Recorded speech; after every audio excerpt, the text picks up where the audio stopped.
He was old. He was quiet. He was sitting alone in a wheelchair at the entrance of Maple Crest Bank. And within 1 hour, everyone inside would discover that the man they mocked was the one person they should have feared respecting the most. This is how one bank employee destroyed her own career in front of a room full of witnesses, not because someone exposed her, but because she exposed herself. The morning began with the doors of Maple Crest Bank's Northwood branch sliding open at 8:57. The floors still glistened with cleaning solution. The air smelled crisp, like cold marble mixed with leftover sanitizer. A handful of workers were settling into their stations, yawning, sipping coffee, adjusting their shirts. No one expected anything unusual. Then, 64-year-old Arthur Miles rolled in gently through the entrance. He wore a simple navy jacket. A faded green cap rested over white hair. His face carried a calm stillness, the kind that takes a lifetime to grow. To the staff, he looked like a man who probably needed help filling out a deposit slip. To Arthur, that was exactly the impression he wanted. He moved slowly through the lobby, taking his time. People barely noticed him. A teenager scrolling his phone bumped into a chair. An older woman waited near the check deposit machines. 2 employees whispered by the printer about weekend plans. Everything was normal. Arthur reached the reception desk. A young woman looked up first, then she nudged the person beside her. That person was Sandra Hill, the teller who would regret this day for the rest of her career. She was in her early 30s with straight blonde hair tucked behind sharp cheekbones. Her eyeliner was bold. Her expression stayed tight and impatient, as though kindness cost her something she refused to give. Arthur smiled softly. "Good morning. May I speak with the branch manager, please?" Sandra didn't return the smile. "Do you have an appointment?" Her voice was flat and cold. She didn't even bother to look at him fully. Her fingers kept typing. "No, ma'am, but I would appreciate." She raised her hand to silence him. A few heads turned. Someone shifted uncomfortably in the waiting area. Without acknowledging him, she leaned sideways and muttered to another teller named Chloe. "Another one here, early to cause a problem. They always show up when we're busiest." She said it just loud enough. Just enough for people nearby to hear and pretend they didn't. Arthur didn't flinch. He simply blinked and studied her face calmly. Not angry, not shocked, just assessing. "I can wait," Arthur said, "but I would still like to see the manager." Sandra let out a slow sigh. "Sir. Unless you are a customer here, the manager is not available for walk-ins. If you want to complain, you can fill the online form. If you want to withdraw something, you'll need a banker. Otherwise, please move aside." Her tone grew sharper, as if every word came from a place of practiced irritation. "What are you here for, anyway?" Arthur answered quietly. "I need to deliver something." "Deliver what?" "Documentation." "Oh, great," she muttered. "Not another one." A man stepped in from the side hallway. His name tag read Marcus Lee. He was in his 40s, shoulders slightly hunched from years of lifting heavy cash trays. He watched the scene with a tight jaw. "Is there a problem?" Marcus asked. "I have it handled," Sandra snapped. Marcus stayed where he was. He looked at Arthur, then at her. "Maybe lower your tone." "I said, I have it handled." The room grew still for a moment. Arthur gave Marcus a soft nod, a silent thank you, then turned back to the counter. He reached into a brown leather folder resting across his lap and took out a sealed document. "I would appreciate if this is given to your branch manager," he said. Sandra scoffed. "We do not accept random paperwork. If this is a complaint, we have procedures. If you are here to demand something, you'll need to sit and wait like everyone else." The older woman in the waiting area whispered to the man next to her. "She's talking to him like he's a child." Sandra shoved the paper back toward Arthur.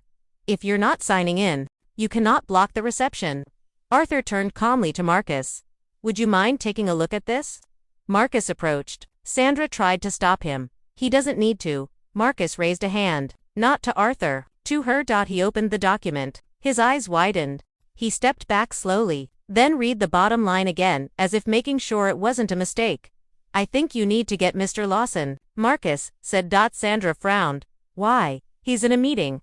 "Get him now." And suddenly the energy in the lobby changed. Sandra hesitated. She grabbed the desk phone, pressed a few buttons, and turned away as she spoke in a hushed tone. Arthur did not watch her. He looked at the room. For the first time, everyone was watching. A teenager nudged his mom. A man near the windows stood straighter. Marcus kept his distance but didn't look away. Sandra hung up. "He'll come when he can." she said stiffly. Marcus leaned toward Arthur. We don't usually get visits from corporate. I didn't realize you were. That's the idea, Arthur said. Sandra turned sharply. Corporate, you work for Maple Crest. Arthur did not respond. He simply rested his hands lightly on the wheels of his chair. He looked calm, but the silence around him grew heavier, as if everyone felt something important was about to be revealed. Sandra paced behind the counter, arms crossed, tapping her nails against her sleeve. For the first time, she looked unsure. The room waited, and that was when the front doors opened again. A woman in a polished gray suit stepped inside, Linda Shaw, a long-time investment client. She stopped when she saw Arthur, her expression warming instantly. I didn't know you'd be here today, Mr. Miles. Arthur smiled faintly. Neither did she. Linda turned to Sandra, eyes sharp. Oh, so that's how this started.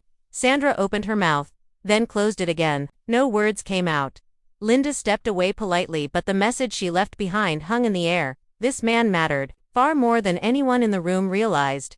Before Sandra could process it, the hallway door finally opened. The manager, Robert Lawson, stepped out, his shoulders squared, his step steady. One look at Arthur told him everything. Mr. Miles, Robert said, I wasn't informed you'd be stopping by. Arthur nodded once. Surprise visits help me see things as they are. Robert understood. Would you like to come into my office?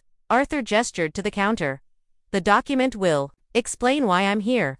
Marcus handed the paper over. Robert, read it. His expression shifted from curiosity to seriousness. Follow me, he said. Arthur paused. He looked back at Sandra, who now stood rigid, pale, and silent.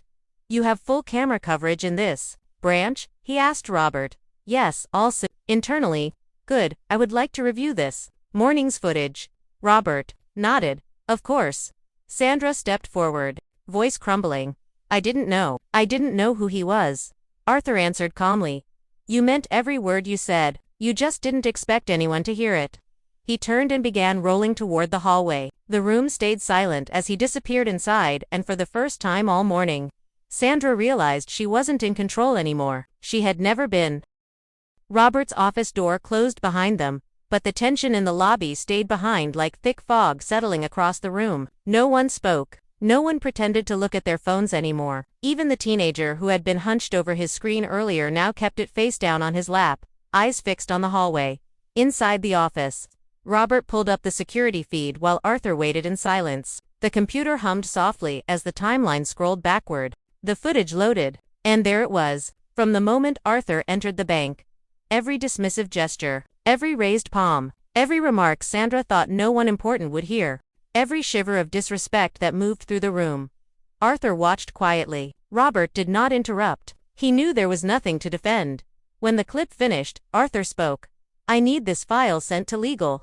It already is, Robert replied. I forwarded it the moment Marcus brought me the document. Arthur nodded. He was not surprised.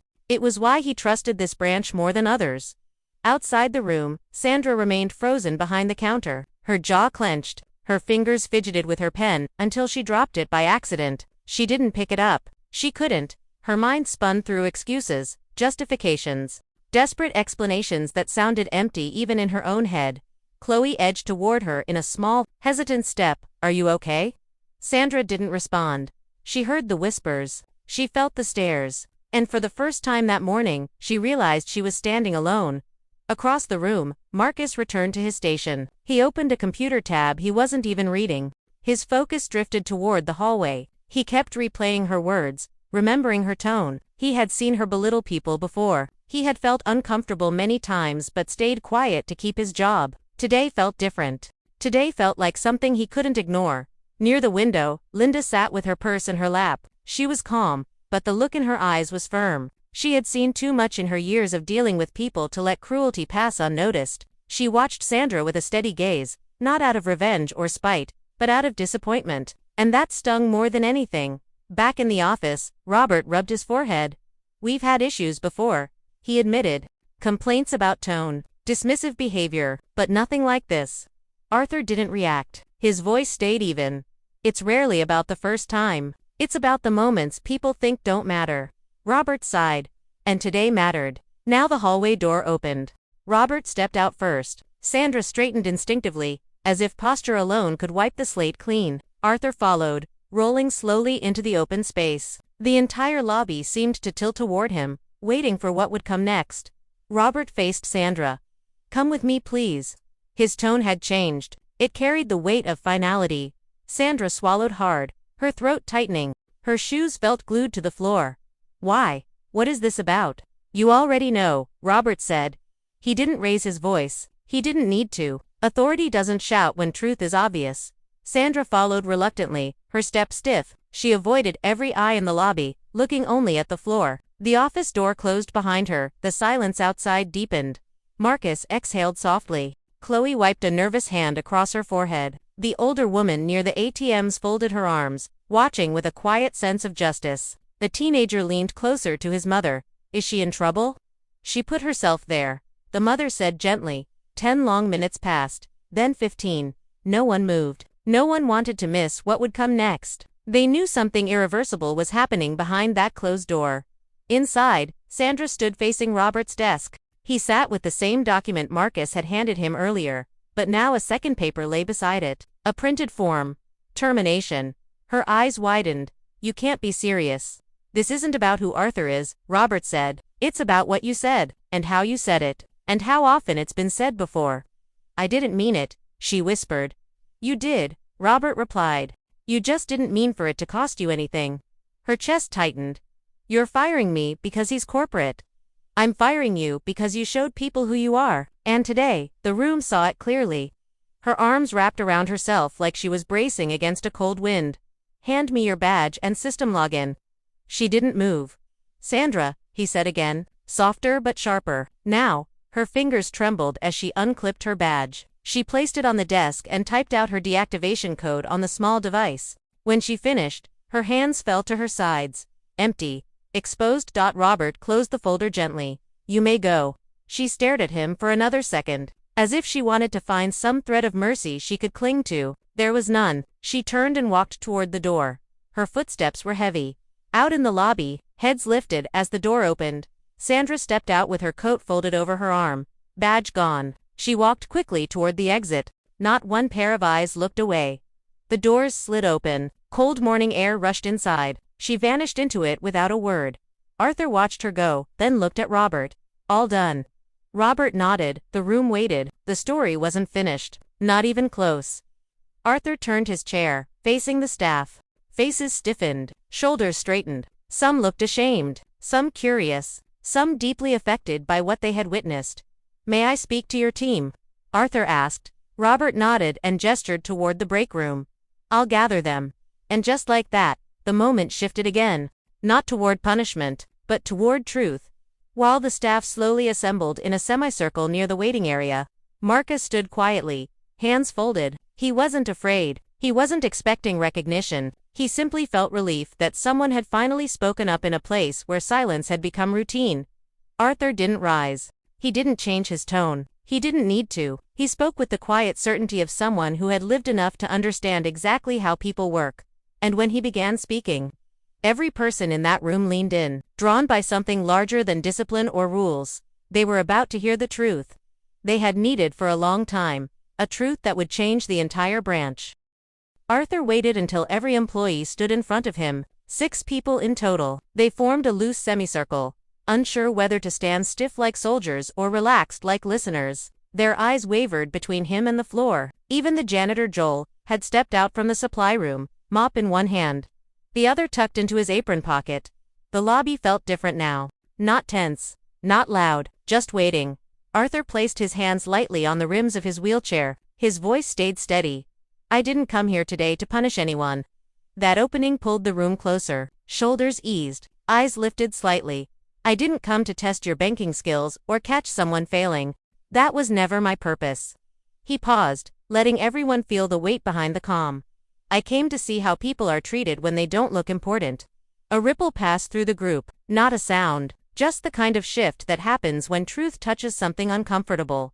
Arthur continued. "I walk or roll into different branches every few months. No announcement, no fancy suit. I don't want special treatment. I want honesty. I want to see how people behave when they think they have nothing to gain."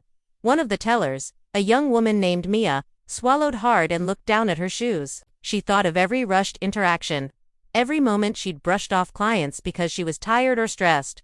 Arthur spoke gently. Today, I wasn't addressed as a client, or even a man. I was spoken to like a burden, like someone who didn't deserve patience. He didn't look angry. He didn't sound bitter. That somehow made it land even harder. And the only thing that changed, Arthur said, was when someone realized I had power. Marcus felt the words hit him like a slow, heavy weight. Mia closed her eyes for half a second. Chloe shifted nervously, wringing her fingers around the hem of her shirt. Arthur glanced at Marcus. You spoke up, not loudly, not dramatically, but you stepped in because it was right. Marcus shook his head slightly.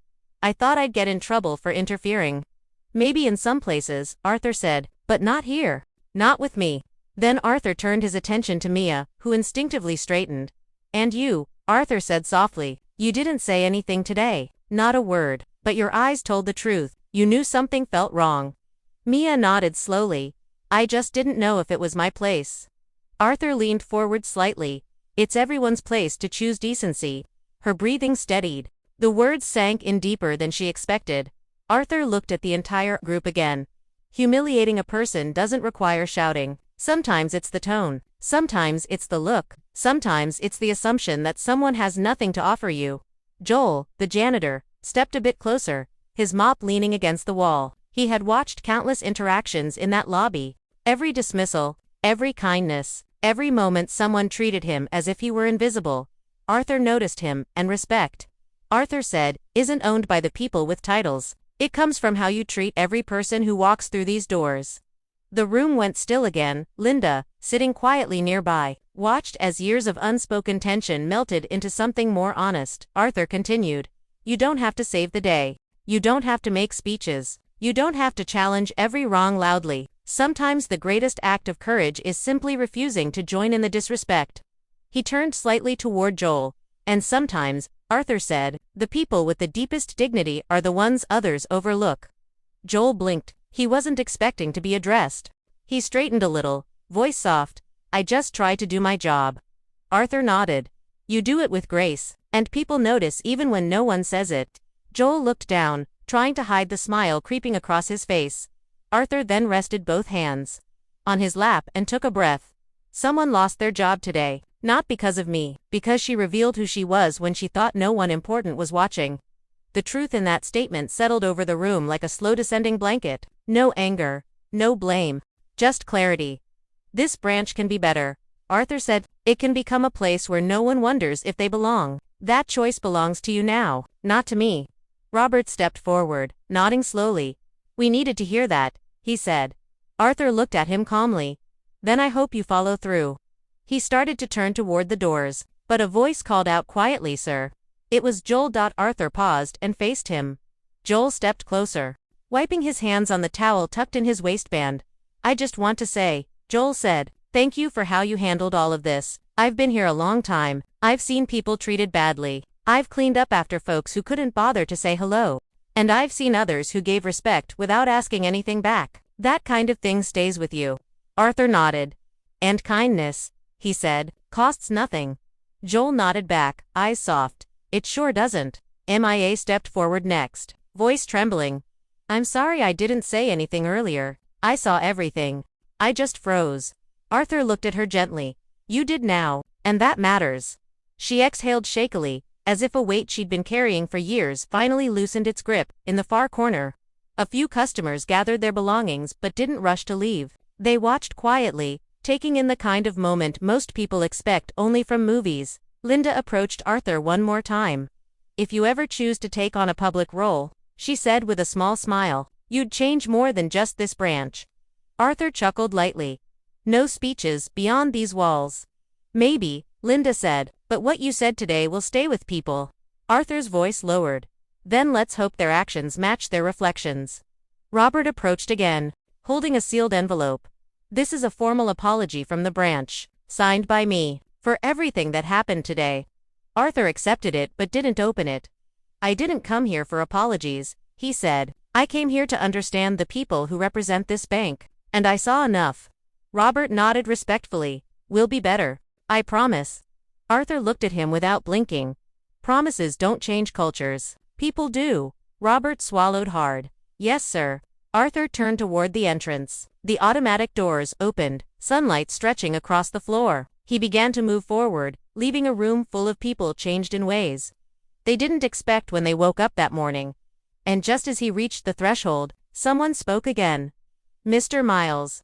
It was the youngest teller, Evan. Stepping forward nervously, Arthur paused. Evan rubbed his palms together, clearing his throat before speaking. I was wondering, would you ever consider coming back someday? Not as corporate, not as an inspector, just to talk to new employees, to teach them what you taught us today. Arthur studied him, the sincerity in the young man's face. The hope, the belief. That's not my job, Arthur said. I know, Evan answered softly, but I think it would make a difference. There was no flattery in his tone, no pressure, just truth. Arthur considered it for a long moment. I'll think about it. Evan nodded slowly. Thank you for everything today. Arthur rolled forward again. A woman stepped ahead and held the door for him without a word, not because he needed help, but because decency was free. You have a good day, she said. You too, Arthur replied, and then he left. But the story inside the bank was far from over. The real shift had only just begun.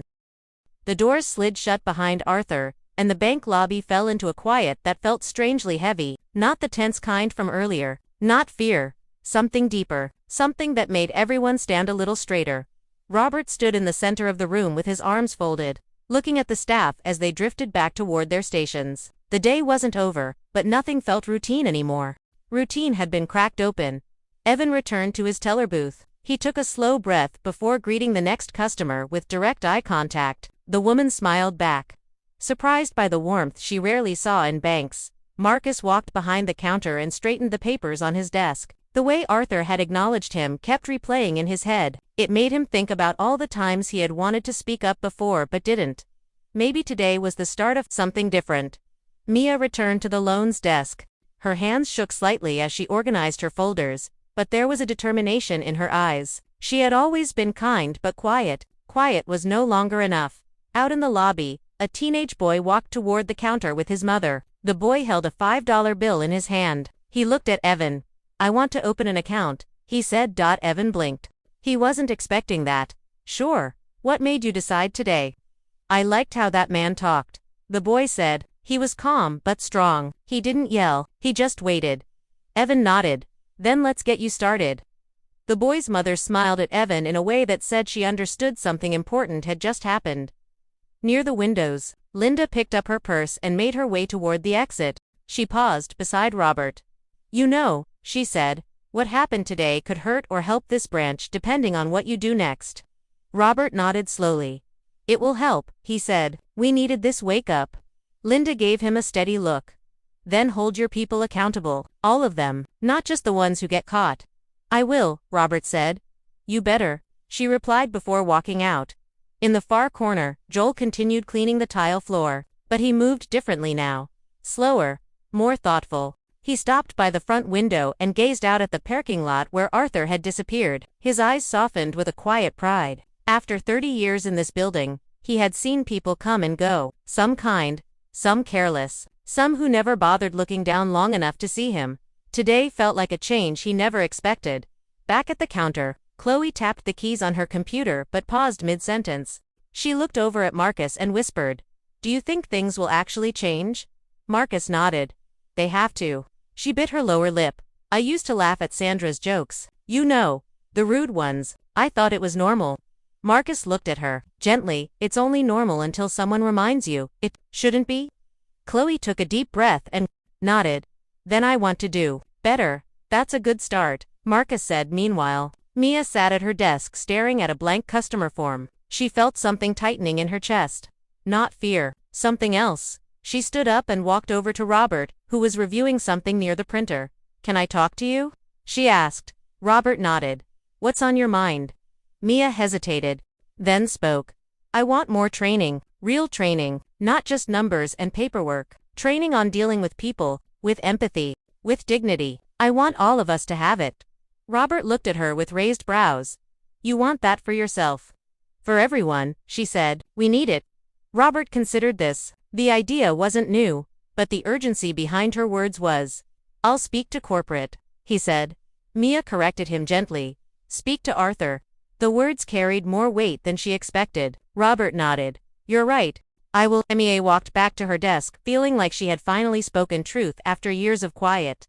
A few minutes later, the bank door opened again. But it wasn't Sandra. It wasn't Arthur. It was a man in a brown jacket with tired eyes and messy hair. He looked like someone who had lived through a long morning before even stepping inside. He approached the counter. Sorry, he said softly. I'm not sure what line to go to. His voice cracked slightly, the way it does when someone is used to being rushed away. Evan stepped forward immediately. I can help you right here. The man seemed startled by the kindness. Oh, thank you, he said, as Evan helped him. Mia watched the exchange. It was simple, easy, human. Something she had seen dozens of times, but had never paid attention to. Robert called out to the room. Everyone, a moment when you are free. Heads lifted. I want to talk to the entire staff at the end of the day. Non-negotiable. The tone wasn't harsh. It was certain. The kind of certainty that comes when someone sees the truth clearly for the first time. Hours passed and the branch slowly settled into a different rhythm. Customers came and went, receipts printed, pens were signed. But every interaction carried a caution, a mindfulness. A shift in energy that couldn't be unseen, and in the middle of it all, Joel moved his mop back and forth, humming lightly under his breath, something he hadn't done in years. Late afternoon sunlight stretched across the floors. Shadows grew longer. The branch quieted as the last customers trickled out. Inside the break room, Marcus and Evan sat at the small round table, sipping from paper cups. They spoke quietly about moments in their lives when they had felt invisible or dismissed. One story led to another. It wasn't planned. It simply happened. In another corner, Chloe and Mia shared their own memories. Similar stories. Similar pain. Similar regret. Joel passed by the doorway and paused, listening. Then he stepped inside and sat down. No one told him to leave. No one ignored him. The circle widened naturally. Robert approached them. I heard voices, he said lightly. Everything all right? Marcus answered. We're talking. For the first time in a long while. Robert nodded. That's good. Keep going. We'll all meet in a few minutes. He walked away without interrupting. Minutes later, the entire staff gathered in the lobby again, not because they were forced to, because something inside each of them needed closure. Robert stepped forward. What happened today cannot be forgotten, he said, and it should not be treated as a scandal. It should be treated as a lesson, a reminder of who we are supposed to be. He looked at each person slowly. We greet people with respect. We serve with patience. We do not judge based on age or appearance or wealth, and if we fall short, we fix it. Together. His voice softened. Arthur may come back someday, maybe not, but whether he does or not, we are responsible for the culture we create from this point forward. No one spoke. No one argued. The message landed exactly where it needed to. Outside the window, the sky had turned gold. The day was ending. But inside the bank, something new was beginning, something better. And the shift that Arthur sparked was far from over. The staff gathered closely. Not because anyone ordered them to, but because the air carried the weight of something unfinished, something that still needed to be said. The golden light outside began to fade, casting long shadows across the floor.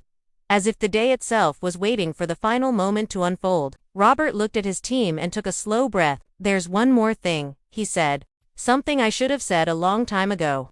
Everyone looked up. For years, I let certain behaviors slide. I let rushed attitudes slide. I let disrespect slide. As long as the numbers looked good, I thought efficiency mattered more than the small moments. He shook his head. I was wrong. A quiet murmur of agreement rippled through the room. Evan folded his arms. Mia nodded. Chloe bit her lip, guilt softening her features. Robert continued. People come here trusting us to treat them with dignity, whether they have $1 or 1 million, whether they're young or old, whether they walk in or roll in. We are supposed to honor that trust. Then he looked directly at Marcus. You showed integrity today, the kind that can't be taught in training manuals. Marcus dropped his gaze, humbled. And all of you, Robert said, showed something important after Arthur left. You showed reflection. You showed humanity. That is what will shape this branch. It felt like a closing statement, but the room wasn't done yet. Joel stepped forward from behind the group, surprising everyone with how firmly he spoke. There's something I want to say too, he said. The room turned toward him. I've worked in this building for 3 decades. I've seen people walk right past me. Some didn't look at me. Some pretended not to hear me. Some treated me like part of the furniture, but I stayed because I believed this place could be better." He paused, eyes steady. "And today, it finally feels like it can." The employees listened in absolute silence. No defensiveness, no excuses, only understanding. Then Evan stepped forward, voice low but certain. "We can't change what happened this morning, but we can change every day after this." Mia nodded. "And we will." For the first time all day, something warm filled the lobby. Not relief. Not joy. Something deeper. A shared promise without anyone saying the word. Robert turned toward the large glass doors. "I hope Arthur comes back someday," he said quietly. "Not to test us, but to see who we've become." The thought settled over everyone. They wanted him to return, not out of fear, but out of pride. The final customers had gone home. The lobby was empty except for the staff. The hum of the air conditioning filled the silence. The day's weight pressed into the walls, but not in a painful way. It felt like the last pages of a long chapter turning themselves. Robert dismissed everyone gently. "Go home, reflect, rest, and tomorrow, we start fresh." People gathered their things and moved slowly toward the exit. No one rushed. No one shoved a purse strap over their shoulder and bolted out the door like usual. They walked with the softness of people who had grown. Marcus held the door open for Mia. She thanked him in a way that carried new meaning. Chloe walked beside Evan. Their steps strangely synchronized. Joel unplugged his floor buffer and leaned on his mop for a moment, smiling to himself before pushing it back toward the closet. When the doors finally clicked shut behind the last employee, Robert stood alone in the lobby. He looked around at the empty chairs, the polished counters, the quiet room that had witnessed so much in one day. He thought of Arthur's words, the calm strength behind them, the steady truth. He walked to his office, opened the drawer, and took out the envelope Arthur had left unopened. He held it for a moment. He didn't open it either. Some things didn't need to be read. Some things only needed to be remembered. Outside, night settled over Northwood. Streetlights flickered on. The parking lot glowed under soft pools of yellow light. And somewhere across town, Arthur rolled quietly into his small home, set his folder on the table, and sat in peaceful silence. He didn't need to replay the day. He didn't need validation. He had seen something shift. Something real. People didn't always need punishment. Sometimes they just needed truth spoken in the right moment. And today, he had given them that. By the next morning, word would spread. Not through gossip or scandal. Through respect. Through quiet through small lessons people carried into their homes and conversations. The bank would not be remembered for the woman who lost her job. It would be remembered for the man who walked in unnoticed and left a room full of people changed. A man who taught them that character is revealed in every small moment, in every tone, in every choice, in every second you think no one important is watching, because someone always is. And sometimes that someone is the person you least expect. The story reached its end. But the lesson continued, long after the doors of Maple Crest Bank locked for the night.